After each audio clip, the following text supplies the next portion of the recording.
Home page எப்படி வந்து perfect landing பேஜாக create பண்ணுறது, ஒரு பர்ஃபெக்டான ஒரு நல்ல சேல்ஸ் ட்ரிவன் பண்ணுறதுக்கு ஒரு லேண்டிங் பேஜ் எப்படி இருக்கும் அப்படிங்கிறத வந்து நான் சொல்ல போகிறேன். ஃபஸ்ட்டு விஷயம் என்ன அப்படின்னு பார்த்தீங்கன்னா, உங்களுடைய ஹோம் பேஜ் வந்து பார்க்க டிசைன் வைஸ் வந்து ரொம்ப நீட்டாக இருக்கணும். அதுலேயும் முதல் விஷயம் என்ன அப்படின்னு பார்த்தீங்கன்னா, ஒரு ஹோம் பேஜ் எடுத்தோடனே ஸ்டார்டிங்கில் கீழே ஃபஸ்ட் எடுத்தோடனே மேலே பார்த்தீங்கன்னா வந்து ஒரு ஹெட்டிங்ஸ், ஒரு கேட்சியான ஹெட்டிங்ஸ் இருக்கணும். அந்த ஹெட்டிங்கில் வந்து உங்களுடைய ப்ரைமரி கீயோட வச்சுருக்கணும்.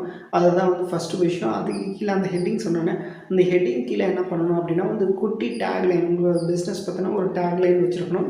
அது ரெண்டாவது விஷயம். தேர்ட் விஷயம் என்ன அப்படின்னு பார்த்தீங்கன்னா, உங்களுக்கு ரொம்ப ரொம்ப முக்கியமான ஒரு விஷயம் வந்து கால் டு ஆக்ஷன் வச்சுருக்கணும். கால் டு ஆக்ஷன்ஸ் வந்து பார்க்க நீட்டாக இருக்கணும். 2 வார்த்தை இல்லை 3 வார்த்தை தான் இருக்கணும். அந்த இடத்துல கால் டு ஆக்ஷன் வச்சுருக்கணும். அந்த கால் டு ஆக்ஷன் வச்ச ரைட் சைடு, அதாவது ரைட் சைடில் பார்த்தீங்கன்னா ஒரு இமேஜ் வச்சுருக்கணும்.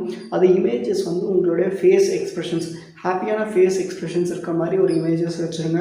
ஒரு கம்ப்யூட்டர்ஸோ அந்தமாரி வைக்காமல் பீப்புள்ஸோட இமேஜஸ் வச்சிங்கன்னா நல்ல கிளிக்ஸ் வருது அப்படின்னு சொல்லி ஒரு ரிசர்ச்சில் சொல்லியிருக்காங்க. அதெல்லாம் நீங்கள் ஃபாலோ பண்ணுங்கள். அடுத்த விஷயம் என்ன அப்படிங்கிறத பார்க்கணும். ஒரு ஃபஸ்ட் பேராகிராஃப் எப்படி ஸ்டார்ட் பண்ணணும்னா, ஒரு பிஸ்னஸ், அதாவது ஒரு கஸ்டமர்ஸ்க்கு என்ன ப்ராப்ளம் இருக்குது அப்படிங்கிறத எக்ஸ்பிளைன் பண்ணணும். அதை நம்ம எப்படி சால்வ் பண்ண போகிறோம் அப்படிங்கிறது 2வது பேராகிராஃபில் எக்ஸ்பிளைன் பண்ணணும். இதுதான் அந்த அடுத்த பேராகிராஃபாக இருக்கணும்.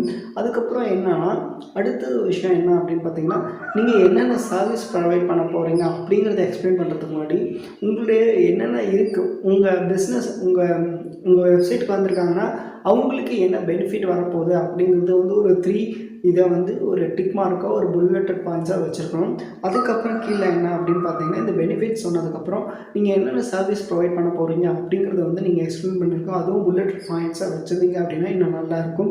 அதுக்கு கீழே என்ன பார்த்தீங்கன்னா, உங்களுடைய டெஸ்டிமோனியல்ஸ், உங்களுடைய கஸ்டமர்ஸ் டெஸ்டிமோனியல்ஸ், உங்களுடைய ப்ராடக்ட்ஸோட டெஸ்டிமோனியல்ஸ் அப்படின்லாம் வச்சுருந்தீங்கன்னா, ஒரு நீட்டான டெஸ்டிமோனியல்ஸ் வச்சுருந்தீங்கன்னா பார்க்க நீட்டாக இருக்கும். அது விஷயம். அடுத்து கடைசி விஷயம் என்னன்னு பார்த்தீங்கன்னா, FAQ கொஷின்ஸ்.